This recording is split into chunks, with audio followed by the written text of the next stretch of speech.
Começando agora mais um Vida e Saúde, tudo bem com você? Eu espero que a partir de hoje, a partir de agora, depois do Vida e Saúde, fique ainda melhor. E a gente não só se prepara, a gente ora, a gente torce para que isso aconteça e a gente demonstra como isso é possível também através da nossa conversa e das propostas de culinária aqui para vocês.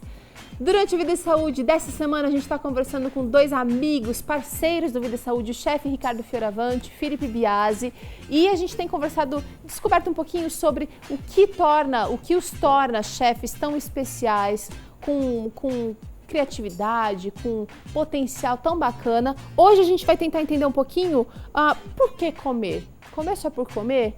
É uma discussão um pouco mais filosófica da cozinha, mas é importante a gente fazer, porque a gente está vivendo um mundo num momento de muita informação gastronômica e é importante a gente desenvolver, então, um pensamento diferente para que a gente possa fazer escolhas também mais sábias e saudáveis. E no programa de hoje também tem entrevista, você vai saber o que fazer no caso de engasgo, como prestar o primeiro socorro devido nesses casos, até que você possa encaminhar a vítima ou o seu amigo, seu filho, para o socorro profissional. Então, o que fazer em casa antes do socorro profissional é fundamental e pode salvar vidas. E ainda temos o quadro 60 e quantos, sugerindo uma proposta de vida melhor para quem vive essa que pode ser a melhor idade. O programa está só começando, interaja com a gente, acesse o nosso blog novotempo.com/vida e saúde, se quiser saber mais sobre os programas passados aqui do Vida e Saúde, tem muita coisa boa lá, todas as receitas você pode imprimir, fazer em casa, você pode de repente promover uma aulinha de culinária aí entre as suas vizinhas, os amigos do seu prédio. Você pode promover uma aula de culinária com a criançada da escola, os amigos dos seus filhos e desse jeito você vai estar não só aproveitando saúde, mas também compartilhando saúde, tá bom? Nós queremos convidar então para fazer parte a partir de agora do nosso programa o chefe Felipe Biasi e também o Ricardo Fioravanti, os chefes convidados. Chega você primeiro, Ricardo, venha. Vamos trocar de posição agora, vou deixar o Ricardo aqui mais pertinho. Tudo bem, Ricardo? Tudo bem. Bem-vindo mais uma vez. Felipe, tudo bem? Tudo ótimo, Peru. Prazer receber vocês aqui, viu? Posso comer sentar no seu lugar aqui? Sim. Fica à vontade. Comer por quê? A gente está vivendo a moda da comida, da gastronomia, a gente encontra comida boa em qualquer quarteirão, esquina de casa, principalmente quem mora em grandes centros, tem os eventos que promovem eventos só de comida e a gente deixou talvez de desenvolver, ou a gente precisa desenvolver melhor, o senso crítico quanto ao que é bom, quanto ao prazer no lugar, colocar o prazer no lugar certo, ele é fundamental, mas ele não pode ser o que comanda tudo, né, Ricardo? Você falou um pouquinho sobre isso aqui. Comer o que está na moda, pode? Você acha interessante? Comer o que está na moda, pode. Mas será que faz bem para você? Tem riscos? Altos, riscos altíssimos, não é? Porque as pessoas começam a glamourizar determinados pratos, e aí você vai comer, primeiro por curiosidade, depois até por encanto mesmo do paladar. Mas essa história, por exemplo, hoje que está na moda, hambúrguer gourmet, pode comer?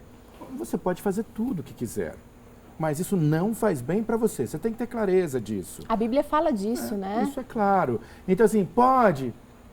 Pode, você pode tudo, só não faz bem para você. Eu acho que há uma comida, para mim, você não precisa concordar comigo, mas eu tenho uma sensação, a comida mais tradicional, aquela mais simples, aquela feita com ingredientes verdadeiros, sabe? Frescos. Isso é sempre o que vai fazer melhor para você, sempre. E se você tiver uma dieta muito acertadinha, muito adequada, um hábito bem saudável, o seu corpo vai ter mais condição de resistir quando você der uma escorregadinha. Tá. Eu acho que você cria em si uma condição orgânica melhor para esses pequenos deslizes que às vezes acontecem por necessidade ou até por vontade mesmo. Tá. Né? E aí você vai fazer isso sem nenhum peso na consciência. Para você, Felipe, a propaganda, a gente liga qualquer canal hoje, a gente encontra propaganda de comida que talvez não seja tão agradável assim para a saúde. É muito agradável ao paladar, aos olhos, inclusive, mas a propaganda não é boa para a saúde. Como que a gente faz para lidar com... Olha, equilibrar essas duas coisas? Eu gosto de dizer assim, para quem começa hoje a alimentação mais saudável, já começa sendo bombardeada de todos os lados, né? De propaganda, televisão, rádio, em revista e tudo mais. Mas se você começar o primeiro passo, você vai na pizzaria, por exemplo. Hoje a gente conhece muita gente que vai na pizzaria. Tem gente que pede 4 queijos, 5, 6 tipos de recheio. Por que você não pede uma somente de legumes? Já começa por aí, né? A gente vai começando a ter uma vida mais saudável mesmo sem deixar os hábitos que você tem. Vai diminuindo o que você come. Hambúrguer gourmet. Por que você não procura um hambúrguer então vegetariano? E por que você não faz isso uma vez por mês? Tem muita gente que faz assim. Segunda é dia de pizza, terça é dia de hambúrguer, quarta é dia de sorvete com bolo. Se você mudar isso e colocar isso uma vez no seu mês, talvez você consiga lidar melhor com essas situações. E sempre procurando mais saudável, mais fresco, mais gostoso, mais simples. Agora, Ricardo, comer deixou de ser apenas uma necessidade e agora as pessoas comem às vezes por influência ou até representa status. Aonde você vai, está todo mundo indo lá, e mesmo nas cidades menores, né? A gente vê isso, a gastronomia muito mais assim, efervescente nos grandes centros, mas em cidades menores a gente também tem as tendências. O apelo gourmet está muito presente na mídia, não é? Você vê em revistas, jornais, televisão. E aí é lógico que as pessoas em todos os lugares vão ficando curiosas com isso. Como é que você lida com as influências e com as tendências que você sabe que não são assim tão legais, que às vezes são até nocivas? Sim, particularmente, eu sou muito curioso. Então eu vejo uma tendência, eu vejo alguma coisa, eu quero sempre entender, eu quero aprender, quero saber também por que aquilo veio à tona e por que está criando tanto interesse, ou pelo menos tanto burburinho em torno disso, e vou tentar aprender. Se aquilo for aproveitável para mim, para os valores que eu tenho na cozinha, para os desejos que eu tenho na cozinha, eu incorporo e não tenho pudor, viu, Teru? Se é uma coisa que tem a ver com cuidar das pessoas, fazer bem para o corpo, para a cabeça, para o espírito, como eu sempre digo, eu vou incorporar. Se for uma coisa que faz mal, eu vou ensinar algo de bem comer para as pessoas e vou dizer para quem vier na minha classe, isso não faz bem para você, não perca seu tempo. E vou dizer claramente, não vale a pena engordar por isso. Ajo contra. Tá. É assim que eu sou. Não sei se é bom, não. Eu já disse aqui no começo do programa, gente, que a gente não come, as pessoas não comem mais só por comer. Por outro lado, se a gente pensar que as pessoas realmente não filtram muito, como o Ricardo disse, se é bom, se não é. Por exemplo, nós brasileiros somos acostumados a ir no mercado e comprar pela cor, pela marca, pelo valor, pela promoção. A gente nunca pega o ingrediente, nunca pega o produto, vira para ver o que ele tem presente. Por exemplo, muitos leites por aí são misturas de açúcar, de vitaminas químicas que vêm de laboratório. Então isso era importante para a gente ter dentro da nossa consciência, né? Sempre procurar a origem, saber de onde vem o alimento. Você acha que as pessoas estão comendo por comer, Ricardo? Eu acho. Você tem assim 2 extremos. Você tem essa coisa do ato automático, eu como porque é uma obrigação, preciso comer mesmo. E você tem a outra discussão que faz só a defesa do glamour. Então, eu vou comer isso porque, são tantos os que eu não sei direito onde vou chegar. Mas as pessoas comem por causa disso. E com pouca informação, e também com uma coisa triste, com pouca capacidade de se observar, pouca capacidade de observação pessoal. Quer dizer, nem tudo que faz bem para você vai fazer bem para mim, mesmo dentro do universo vegetariano. Sim, nem tudo que faz bem para mim é universal, fará bem para todos, e o contrário também é muito verdade. Algumas pessoas sofrem de algumas coisinhas muito chatas. Sofre de enxaqueca, sofre de coceirinhas, sofre de um monte de coisa e não relaciona com o que comeu no dia anterior. Faz parte do desenvolvimento do senso crítico. Não se conhecem também. Não se conhece, nenhuma capacidade de se observar. E olha, eu e o Felipe estamos falando de comida. Então eu estou falando, você não é capaz de se observar sobre a comida. Mas eu tenho uma preocupação pessoal que vai além do prato. Às vezes eu acho que as pessoas estão perdendo essa capacidade de se observar em relação à vida, Teru. E se posicionar melhor, saber de fato o que faz bem para si e ser capaz de escolher entre o certo e o errado, o bem e o mal. Infelizmente, o imediato hoje conta muito, né? Ah, eu tô com fome, eu vou comer uma coisa rápida, não me importa o que seja.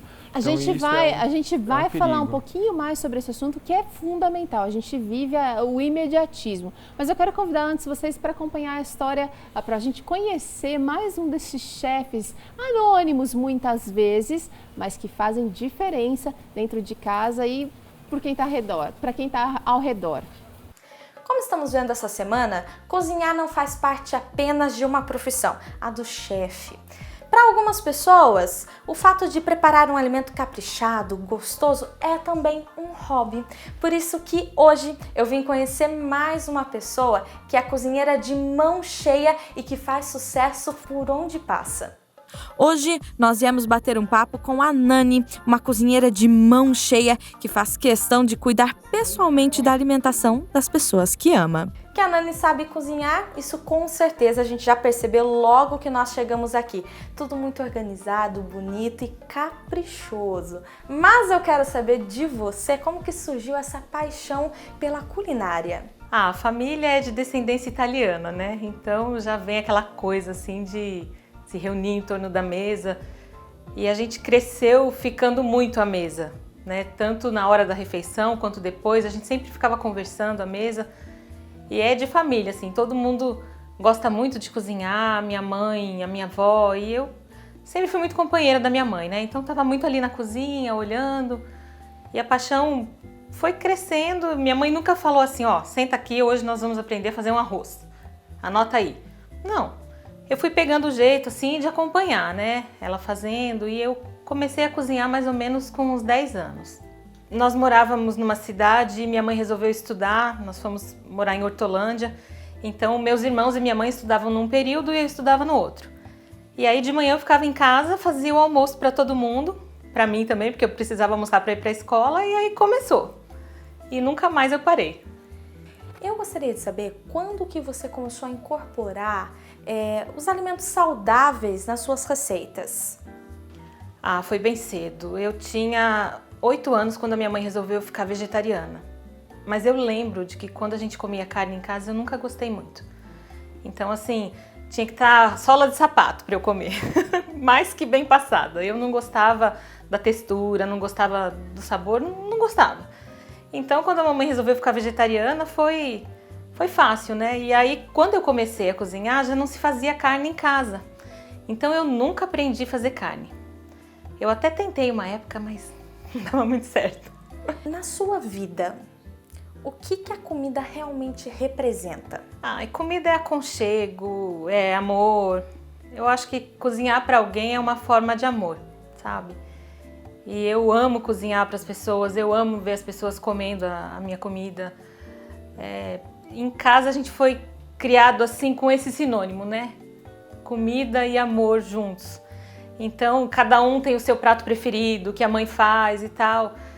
E eu acho que existe um tripé na vida do ser humano, assim, né? Que a gente precisa se equilibrar emocionalmente, fisicamente e espiritualmente. Então, o fisicamente, a culinária tem uma parte muito importante, né? Para a gente ter uma qualidade de vida, a gente tem que ter uma qualidade no que a gente come. Então, minha mãe sempre fez a gente entender isso, que a qualidade de vida passava pela cozinha. Agora, uma curiosidade. Qual é a sua comida predileta? O prato cheio. Eu amo comer. Mas assim, tem algumas coisas preferidas, né? Como descendente de italiano, eu gosto muito de massa, mas eu fujo um pouco das massas porque, né, elas fazem a gente virar uma massa também. Mas eu desenvolvi umas opções, assim, diferentes de enganar o cérebro que a gente está comendo massa. Muito se fala que a alimentação ela influencia muito na nossa vida espiritual. Eu queria saber, isso realmente acontece? Você acredita que sim ou que não? A alimentação saudável, ela deixa a nossa mente um pouco mais livre, né? Deixa o corpo mais leve, é uma digestão mais tranquila, não é aquela sobrecarga para digerir. E Deus se comunica com a gente através da nossa mente, né? Então, tendo a mente mais limpa, mais clara, fica mais fácil de entender o que ele fala. Tanto que às vezes a gente até opta por fazer um jejum quando quer estar em contato com Deus assim de uma forma mais intensa, né? Ou pegar mais leve na alimentação. Então tem tudo a ver, tá? Tá intimamente ligado, sim. A Nani preparou uma receita especial. Dá uma olhada no macarrão de legumes maravilhoso que ela fez. Nossa equipe com certeza aprendeu e se esbaldou com mais essa delícia. Muito bem, olha, vocês acham que é possível a gente comer bem, mas uma comida pobre? Pobre em nutrientes? Sim. Pobre em... Responde você, meu camarada. Olha, comer bem depende. Dá para você encher a barriga. Exatamente. Mas não daria para você retirar os nutrientes que você Precisa para ter boa saúde. E pior, e se você come bem e o que você come ainda rouba nutrientes ou enfraquece o pouco que você já tem? E isso é uma constante, não é? Tem uma série de coisas que você come habitualmente que vão roubar cálcio e magnésio, que são fundamentais para você ser mais paciente, mais calmo com a vida, e você nunca relaciona isso com a dieta. Tem um monte de coisas que você come normalmente que roubam sua energia e disposição. E você dá 2 horas da tarde, sente o mundo cair sobre o seu ombro e não sabe por que o dia demora tanto para acabar.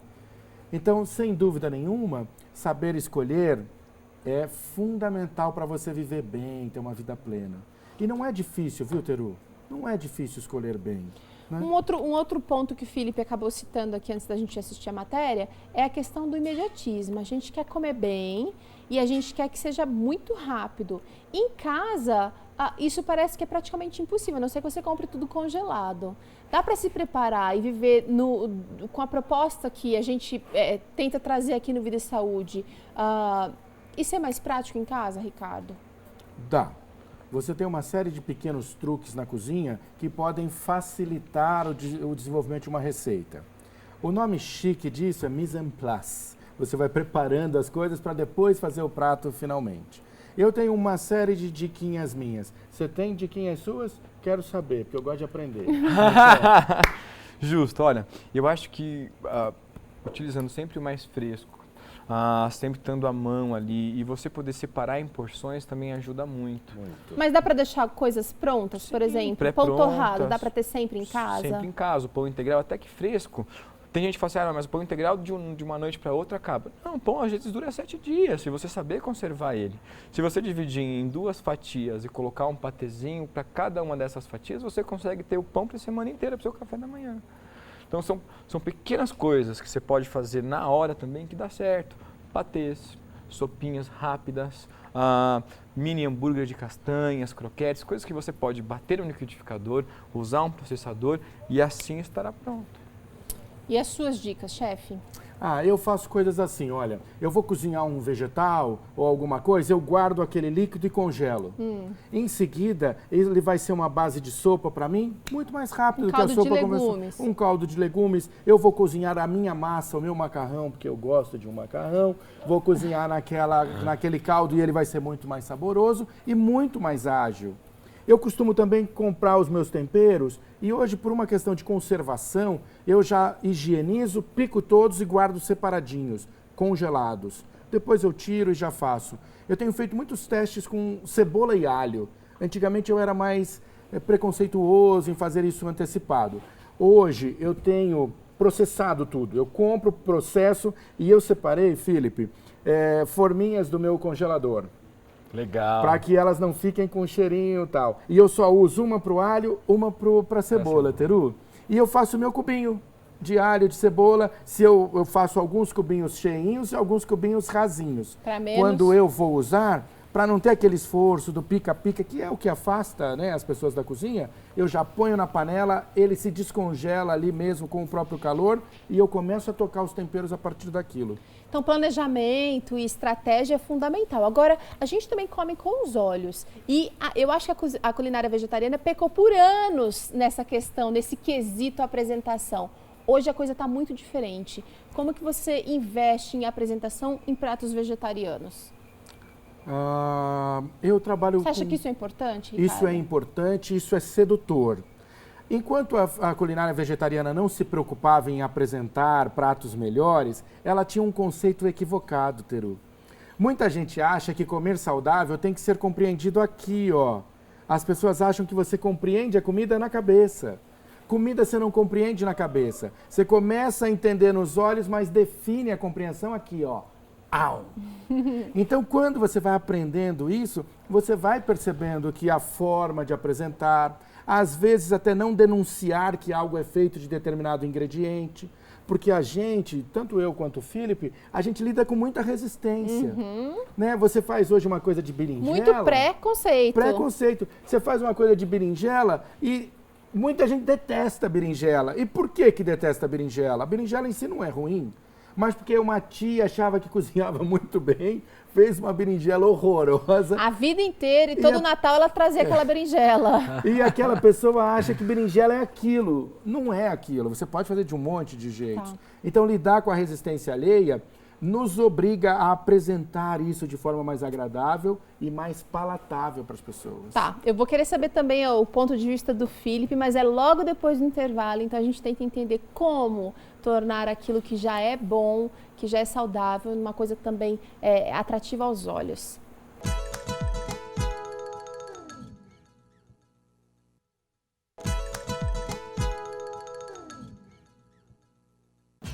Vida e Saúde está de volta com a gente aqui. A gente tem o Felipe Biasi e também o Ricardo Fioravante, ambos chefes que seguem uma linha muito natural, muito específica, muito agradável aqui para o pessoal do Vida e Saúde. E quero dizer o seguinte, acho que com a experiência de vocês, acho que dá para dizer com mais veracidade, muito surpreendente. Vocês que viajam, que dão muitas aulas, vocês encontram resistência também no nível pessoal, Ricardo? Ah, não tenha dúvida. Tem gente que é sincero e fala, Ricardo, sua comida não me interessa. Muita gente. Aliás, quando eu acho gente assim, eu acho muito bom. Quem é honesto e diz assim... Te desafia. Eu não gosto. Ou tem uma coisa que é muito curiosa. Acho que o Felipe vive isso também. A gente viaja e tem uma obrigação ali para quem nos convidou, que é nos levar para comer. Em algumas horas eles nos levam para restaurantes, em outras horas nos levam para casa. Tá. E primeiro o grande dilema é, o que eu vou fazer para um chefe? Então saiba de uma coisa, a comida que um chefe mais gosta de comer é a que ele não precisou preparar. Isso nos agrada. Ah, mas se eu levar vocês dois lá pra casa, eu vou ficar muito preocupada, viu? Eu sei, mas não se acanhe. Pode chamar, porque só o fato da gente não precisar ter tido esforço já nos agrada muito. Aliás, olha, eles já deram a dica aqui. Se você vai receber o Felipe ou o Ricardo aí, macarronada, gente. Faz macarronada que vai fazer bonito. Eu vou gostar. Agora é o seguinte... saladinha vai ser ótimo. Antes do intervalo, a gente estava discutindo aqui a importância da beleza, da apresentação. E o Felipe ficou por responder. Como é que você lida com essa necessidade, Felipe? Pois bem, olha, eu acho assim, sempre falo também nas minhas classes, que a gente começa a comer pelo cheiro. Mesmo que a gente não tenha venda, mas sinta o cheiro da comida ao longe, a gente já fica interessado. O segundo fato é você olhar a comida. Se você olhou, ela te agradou, você vai provar. Então, pelo cheiro e pelo olho. Então, para fazer isso, a gente tem que temperar muito bem a comida. Além do tempero, a gente tem essa obrigação de deixar ela bonita. Porque pra gente, por exemplo, para um artista que faz um quadro, ele tem que deixar o quadro atrativo, lindo, para a pessoa poder levar aquilo para casa. E para nós não é diferente. Eu acho que para a gente deixar a nossa arte completa, o prato tem que ir bonito para sua mesa, além de cheiroso e gostoso.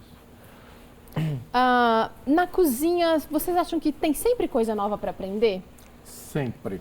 Você já tem muitas técnicas, você já tem alguns anos de bagagem, vocês estão vivendo, nós estamos vivendo num furacão de informações gastronômicas e ainda assim tem coisa nova para aprender, Ricardo? Tem muita coisa nova.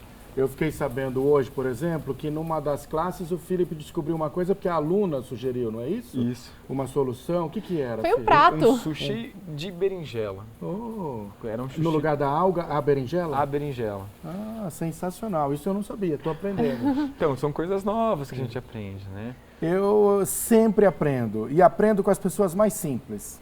As pessoas mais requintadas estão presas às técnicas. A gente tem essa história dos cortes, a gente tem essa história de... Algumas coisas são muito clássicas na nossa profissão.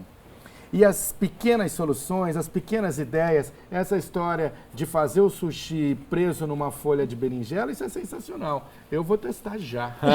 Isso é muito legal. É perfeito, não E é? é interessante, o Ricardo está falando, às vezes a gente acha que um segredo de um grande culinarista, de um grande chefe, ele buscou inspiração lá de uma pessoa simples, às vezes que tem anos e anos cozinhando daquele jeito, e é uma técnica Muito simples. do dia a dia. Os italianos, que têm aí uma boa comida mediterrânea, não é? Eu descobri que você indo para lá comer a comida deles é daquele jeito. Por exemplo, o macarrão com molho de tomate tem que ter um manjericão. Não é manjericão seco, manjericão com frita cebola, com 2 colheres de açúcar. Não, é o tomate, a cebola, às vezes uma cenoura e o manjericão. É isso e não vai passar disso. Simplicidade. Eu acho que a simplicidade faz o seu prato. Dicas como pingar um pouquinho de limão no quiabo para secar a sua baba. Isso você não aprende com um grande chefe. Você vai aprender com uma cozinheira de interior, que sabe fazer ali sua comidinha. Eu acho isso muito importante. Eu acho que a gente deve ter isso na cozinha. O tempo todo, Teru. O tempo todo. Aprender é uma das coisas mais legais da cozinha. Gente, obrigada pela participação hoje. Amanhã o chefe Felipe, o chefe Ricardo estarão de novo conosco. Mas hoje eles ainda continuam na cozinha também. Vai ter dobradinha dos dois aqui com a gente, ensinando. A cozinha vai estar bem rica hoje novamente. E agora você fica com Dica Vida e Saúde. Em seguida, entrevista. O que fazer no caso de engasgo. A prática de exercício físico ajuda a melhorar o sistema cardiorrespiratório, o condicionamento físico e força, além de perder alguns quilinhos. Que tal tirar aquele tênis guardado no armário e partir para a caminhada? Hora de entrevista aqui no programa Vida e Saúde. A gente está falando de primeiros socorros essa semana. A gente já falou no caso de afogamentos, também já falamos no caso de queimadura. Hoje o assunto é engasgo. O que fazer se você vê uma pessoa engasgada, seu filho, alguém na família? É essencial que você saiba o que fazer antes, porque no momento da crise você tem que estar preparado para agir rápido. Sempre chamar o primeiro socorro, o socorrista, o sistema de emergência é fundamental, mas o que você vai fazer em casa enquanto esse sistema não chega também é muito importante e pode salvar vidas. Conosco aqui nós temos o Havley Martins, que é professor de enfermagem lá no curso do NASP, Campus São Paulo, curso de enfermagem também. Obrigada por participar com a gente, viu? Prazer é meu. Seguinte, engasgo não é comum só para criança, não é mesmo? Não, ele pode acontecer em qualquer fase da vida. Quais são as principais causas? Então, na primeira infância, então até 1 ano de idade, ele está relacionado muito à forma errada de tomar o leite. Então, tanto o materno, então a forma como a criança mama, como a mamadeira. E a mamadeira ela tem um risco muito grande de engasgo, principalmente o tamanho do orifício da saída do leite. Vamos acho que ficar na criança agora, Deixa porque a gente já tem uma impulsionar bonequinha para melhor aqui. demonstrar. Depois a gente demonstra, então, o que fazer no caso de um adulto. De um adulto. Então, o bebê está mamando e aí, de repente, ele engasga. A mãe percebe que ele parou de mamar e já vai mudando a cor, vai ficando mais Sim. vermelhinho. A criança ela vai ficar roxa em poucos segundos. Então, quando falta oxigênio, ela vai ficar roxa. O lábio fica roxo, ela vai ficando vermelha e roxa, principalmente as pontas dos dedos e aí o corpo inteiro. A boquinha, o olhinho certo. O que eu devo fazer, Ávila? Então, nessa hora, a primeira coisa é ficar calmo, que é uma coisa muito difícil, principalmente quando é o nosso filho, né? É verdade. Alguém que a gente conhece. Então, o que eu vou fazer? Se é um líquido, eu não tenho nem como retirar. Não tem como afastar da garganta. Nada. Então, eu vou pegar essa criança. Se ela estiver chorando ou tossindo, é um bom sinal. Isso mostra que o engasgo ele é parcial e não total. Se a criança ela não tossir, não chorar, eu vou avaliar o nível de consciência. Se eu falar com ela, ela me olhar, ela responder com o corpo, com movimentos, quer dizer que ela está consciente ainda, mas ela vai evoluir logo para uma inconsciência. Então, eu preciso agir muito rápido.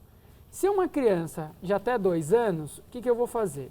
Eu vou pegar ela, vou colocar a barriguinha dela contra o meu braço, vou apoiar na minha perna, aí aqui, com a boca, eu vou pegar os meus dedos, Vou abrir a boca Vai dela, esticar assim. vou posicionar, abrir mesmo a boquinha dela. Aham. E aí eu deixo a cabeça mais baixa do que o corpo Inclinada. e vou aplicar tapas com pressões fortes entre as escápulas, entre os ombros, tá? Aqui bem no meio das costas. É um tapa bem vigoroso. Bem vigoroso. Ele é forte porque ele vai fazer pressão nos pulmões para fazer com que este leite, né, esse líquido, saia e vá embora. Esse tipo de primeiro socorro também dá para ser prestado no caso de engasgamento por frutinha ou por um pedaço de bolacha, pão, qualquer outra coisa que uma criança menor esteja comendo? Líquido ou sólido. Tá. É o mesmo procedimento. Ok. Uma criança maior, como é que a gente faz? Então, a partir de 2, 3, 4 anos, eu vou fazer uma manobra. Mas eu vou chamar então aqui já o nosso modelo mais velho aqui. Pode chegar aqui, Rafa. Ele já nos ajudou com queimadura. Olha, a queimadura já sarou, questão de um dia. O produto foi bem aplicado. Foi bem aplicado aqui o primeiro socorro. Então, tanto numa criança como num adulto, a técnica vai ser a mesma. A diferença é eu estar na altura da criança. Se for uma criança, eu vou me ajoelhar para ficar na altura dela, e no adulto eu vou me posicionar. Então ele está lá, se está com sensação... A gente percebe que a pessoa faz essa sensação de... Esse é um sinal internacional. Todo mundo faz igual. Tá. Ok? Então, vamos lá? Eu vou me posicionar atrás dele, vou colocar minha perna entre as pernas dele, vou abraçá-lo. Aqui tem a cicatriz umbilical, eu vou fechar minha mão acima dela e vou fazer um movimento muito forte com a mão posicionada dessa forma, de baixo para cima. Tá. Ok?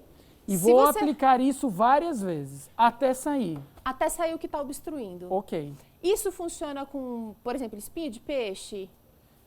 A espinha de peixe ela tem uma particularidade um pouquinho maior. Melhor levar para pronto-socorro. Porém, é muito difícil ter uma obstrução total pela espinha de peixe. Tá.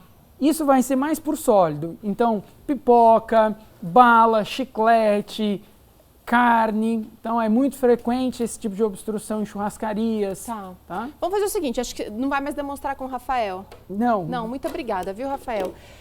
Abley, senta aqui um pouquinho que eu queria fazer algumas perguntinhas. O que não fazer no caso de engasgamento? Dar um pouquinho de água é muito comum, a pessoa se engasga na mesa, às vezes um engasgo até mais simples, que não vai precisar dessa manobra. A primeira coisa que faz, bebe um pouquinho de água, de suco, de líquido. Então, isso está errado. Então, a tosse é um reflexo do corpo para expelir isso que está obstruindo. Então, eu nunca devo cessar a tosse, porque a tosse nessa hora, ela é algo bom. Tá tentando proteger o corpo. Isso, é um reflexo que vai ajudar a eliminar isso.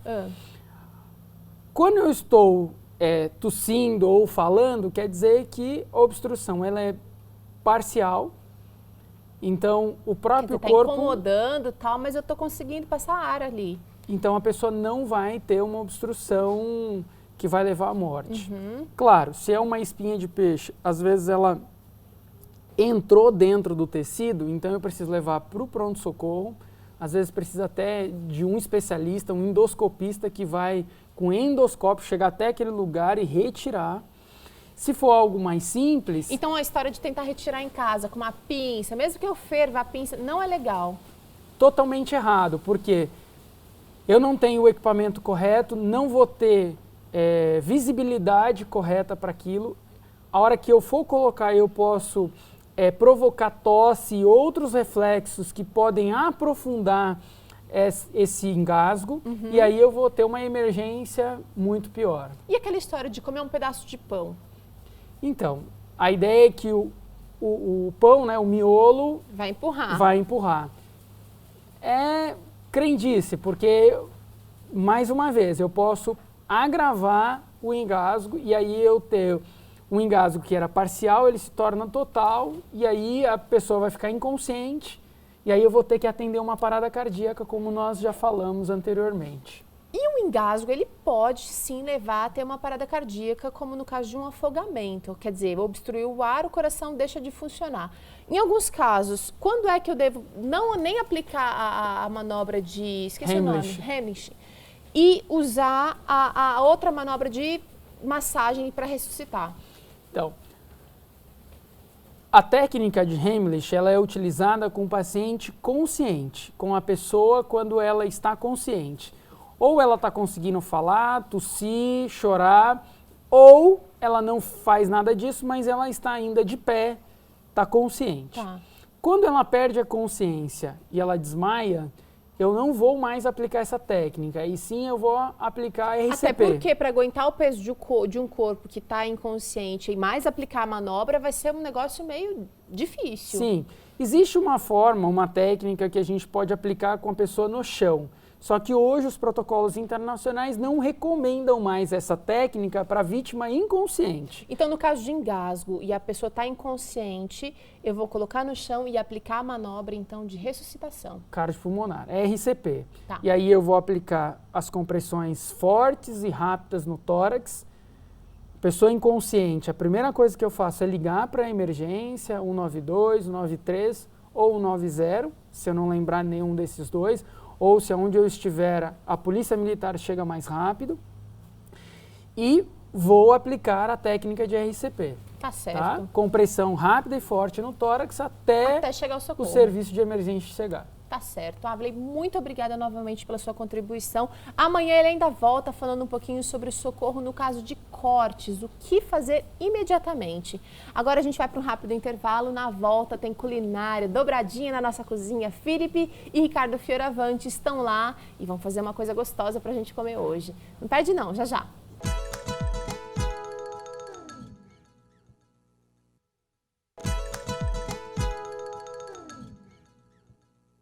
Muito bem, finalmente chegou a hora da culinária aqui no Vida e Saúde. Segundo o Felipe, trouxe aqui um sorvetinho de banana da terra. Ontem o senhor Ricardo Fioravante também trouxe um docinho para equilibrar aí. Ninguém está disputando, né, gente? Não. A gente está degustando. E se divertindo, celebrando, né? E vou te falar É verdade, eu tô celebrando. cada dia tá ficando difícil, viu? Porque tem cada coisa gostosa, o que a gente vai fazer? Eu estou celebrando vocês dois aqui na nossa cozinha. E quem tá em casa, eu tenho certeza que também tá adorando ver vocês dois aqui Olha, juntos. não percam o restante da semana. Se hoje, quarta-feira, tá assim, imagina o restante. Seguinte, hoje o Felipe ensina pra gente arroz sírio. Nem todo mundo conhece arroz sírio, Felipe. Perfeito. Esses dias foi um amiguinho do Luiz lá em casa e eu tinha feito um desses, não é igual ao seu, mas aí eu perguntei, e aí, você gostou? Ele, amei, minha mãe nunca fez, ela não conhece isso. Uma coisa tão simples, né, Teru, de fazer assim. Mas agrada. Agrada em muitos. Então, quem tá pretendendo fazer um cardápio árabe para agradar a esposa ou agradar a namorada, uma dica muito legal, muito bacana, simples de fazer que você vai adorar em casa. Você gosta de comida árabe? Eu gosto muito, muito, muito. Essas soluções, o arroz com cabelo de anjo, o tabule, o quibe, o babaganuche, o hummus, tudo. Poxa, ele ama, então. Eu também, eu gosto muito. Pão sírio. Então vai lá, apresenta o que você vai usar nessa receita, chefe. Muito bem. Para essa receita eu vou usar cabelinho de anjo, que é o macarrão cabelinho de anjo, ok?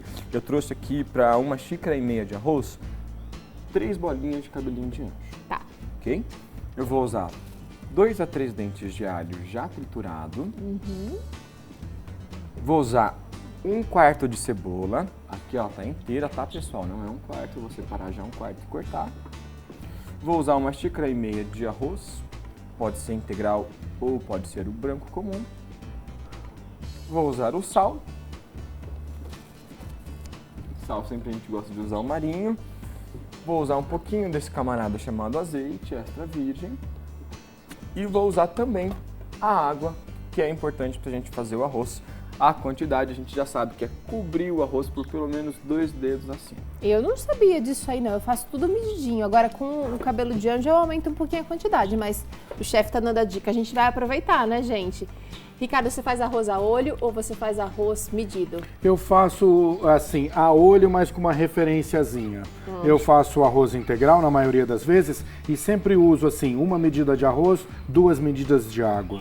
Mesmo para arroz integral? Mesmo para arroz integral. Agora, chefe eles têm facilidade em falar pra gente a medida, mas usar a medida do olho, né? Vocês estão muito Sempre. habilitados, muito acostumados. O meu filho mais novo sempre diz assim, pai, por que você escreve a receita? Você nunca usa. É impressionante. Bom, vocês escrevem pra gente, tá? Agora é o seguinte, a gente vai acompanhar o quadro 60 e quantos. Na volta tem um passo a passo desse arroz sírio que parece ser muito agradável.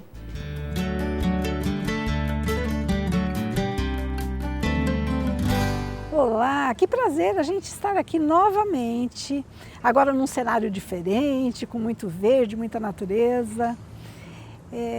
Então, você que está assistindo o programa Vida e Saúde, o quadro 60 e quantos, nós estamos fechando hoje uma série de assuntos relacionados à alimentação saudável, a importância de se observar alguns detalhes na alimentação do idoso, para que a gente possa ter dias felizes e poder curtir essa fase que, infelizmente, nem todas as pessoas chegam ao envelhecimento com saúde e podem curtir os seus netos, ver a conquista dos seus filhos.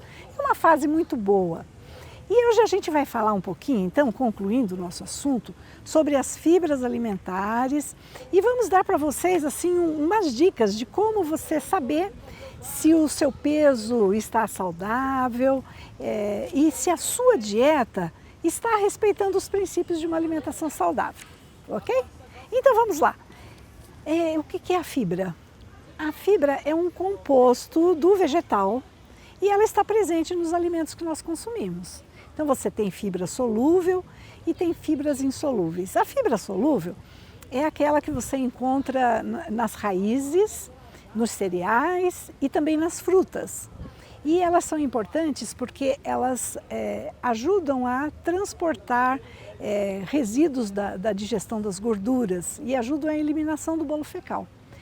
E a gente tem aquelas fibras que são insolúveis, que são as fibras das verduras, que elas ajudam na formação do bolo fecal também, mas elas não fazem aquela liga do resíduo, por exemplo, de ácidos biliares. A gente precisa da fibra das frutas e das raízes para poder eliminar esse resíduo da digestão de gorduras que não são desejáveis que permaneçam no nosso corpo. Ok.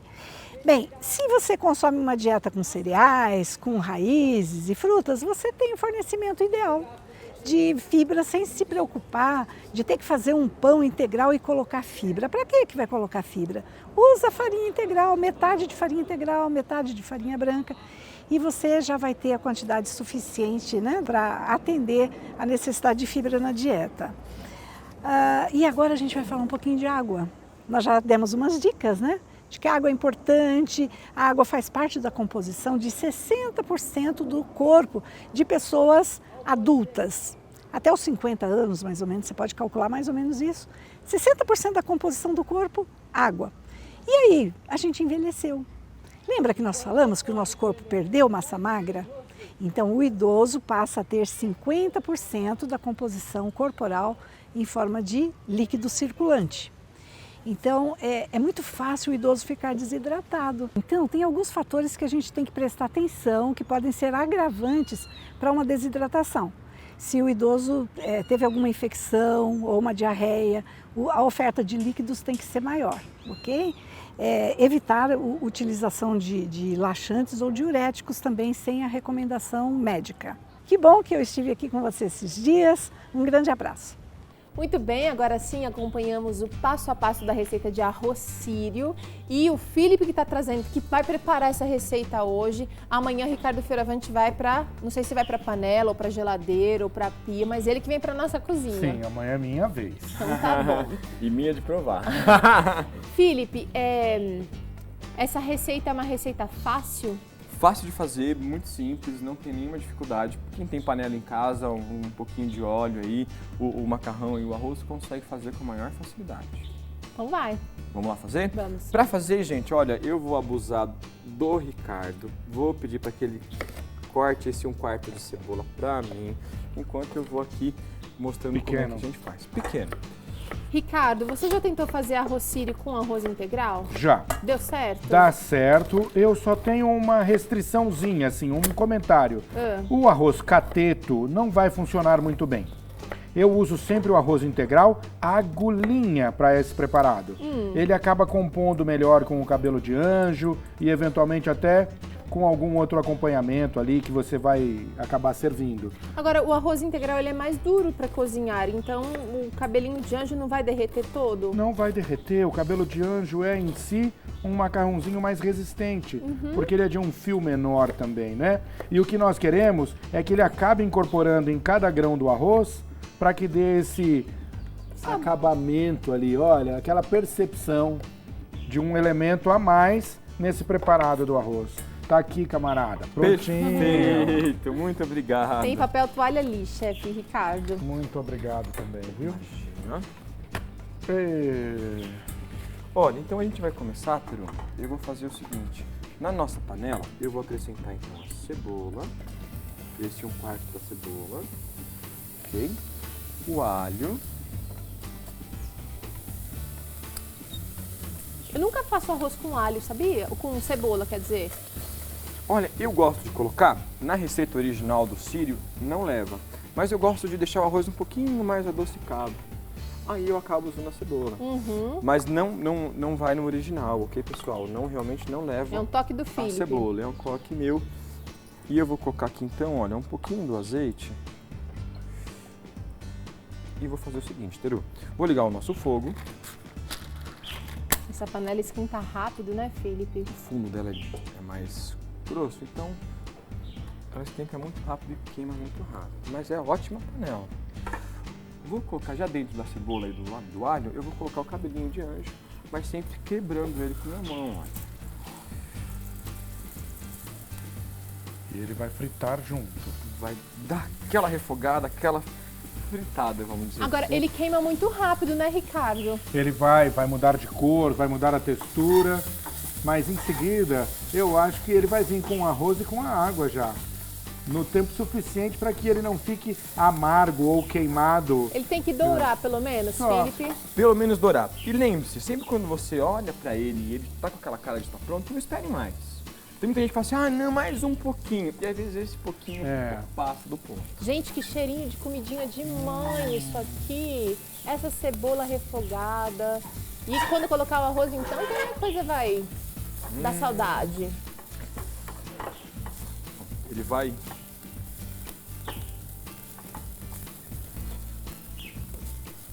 Tem um passarinho acompanhando a receita aqui do Vida e Saúde. Vocês estão ouvindo? Piadinho. É muito bom fazer o programa Vida e Saúde no meio da natureza, nesse ambiente aqui. Às vezes a gente tem algumas interferências, às vezes chove com vento, acaba vindo aqui no nosso cenário um pouquinho. Mas eu sou muito grata a Deus por fazer parte de um programa assim tão, sim, que preenche, que completa. É um cenário privilegiado mesmo. Você tem que ter esse sentimento de gratidão, porque é um privilégio estar aqui. É, muito bom. E ainda mais quando eu como comida boa que o Felipe traz, viu, Ricardo? Muito obrigado, tô me sentindo agora. É verdade, A gente Felipe. agradece. Você serviu o sorvete primeiro lá atrás para que eu não comesse tanto arroz hoje? Foi de propósito, viu, Ricardo? Gente, vocês vê, se o Edinho conseguir mostrar, você vê que a gente consegue ter uma cor um pouco mais diferenciada agora do nosso macarrão, olha só. Ele já começou a queimar e criar uma cor mais dourada. Quando ele tiver com essa cor um pouquinho mais dourada, olha só, a gente vai acrescentar o arroz e a água para finalizar. Tá. Certo? Tá bem no ponto.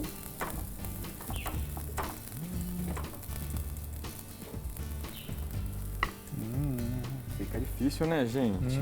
Como é que é, Ricardo, olhar o outro cozinhar? Dá vontade de assumir de vez Dá em quando? vontade de pôr a mão, às vezes, né? Dá vontade de... Mas eu me controlo, viu?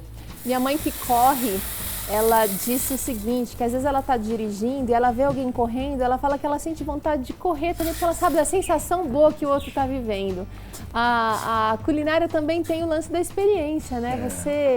Você vê o que o outro está propondo, mas você também faria o mesmo prato, talvez de maneira, usando uma técnica ou fazendo de maneira diferente, né?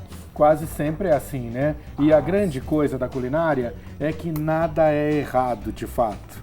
Você pode fazer do seu jeito, você pode achar uma forma alternativa de fazer um prato, mesmo um prato clássico como é esse, né? E você vai estar sempre certo. A grande coisa seria que as pessoas cozinhassem cada vez mais de forma intuitiva.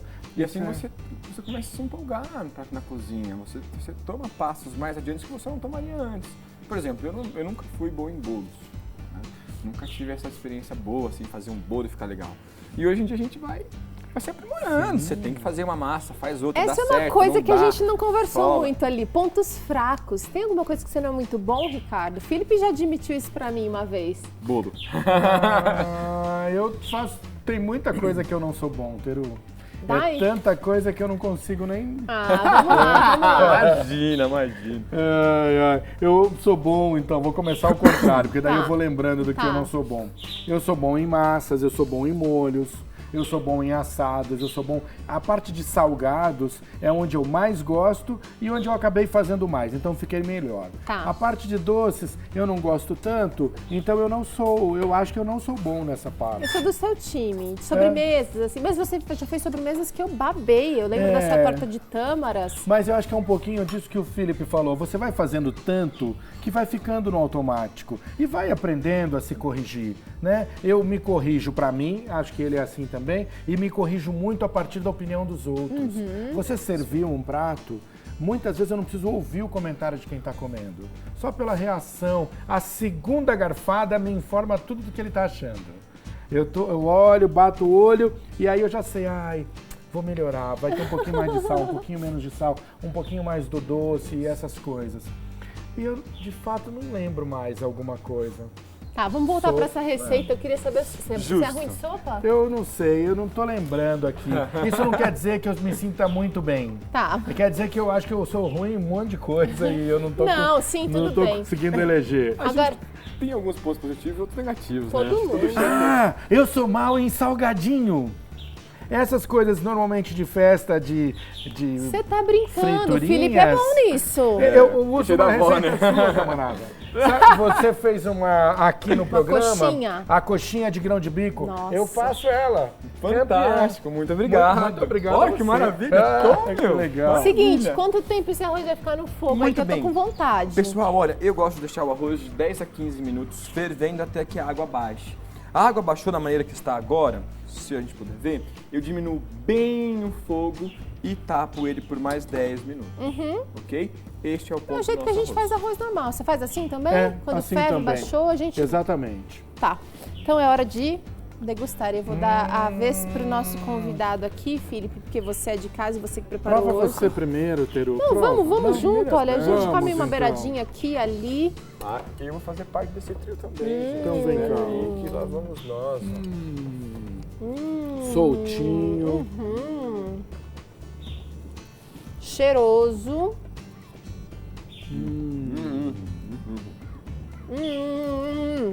Alguém fala alguma coisa. Eu não posso, eu tô ocupada. Gente, a gente vai deixar vocês por aqui, não é? Porque vamos comer mais desse Eu arroz. já tá comi uma esse delícia. arroz uma outra vez que o Felipe fez e comi com lentilhas, que ele também deve ter feito. Era você? Foi a combinação perfeita, viu? Você é suspeito também porque você gosta de culinária clássica. E o árabe, arroz sírio com lentilha, é muito clássico. E muito saboroso E também, muito saboroso. né? Ó, uma sugestão aí pra você fazer de acompanhamento pro seu arroz sírio. Vou deixar aqui pra gente degustando mais um pouquinho. O Vida e Saúde vai se encerrando aqui. Que bom que você ficou com a gente até aqui. Que bom que você pôde aproveitar um pouquinho da nossa conversa, do nosso bate-papo gostoso até aqui na cozinha. Eu espero realmente que Deus possa ser o seu ajudador aí nas mudanças, na organização, na reorganização das suas prioridades. Inclua a saúde, inclua Deus em primeiro lugar e você vai ver que você vai ser muito melhor. Um abraço e até o próximo Vida e Saúde, que é amanhã.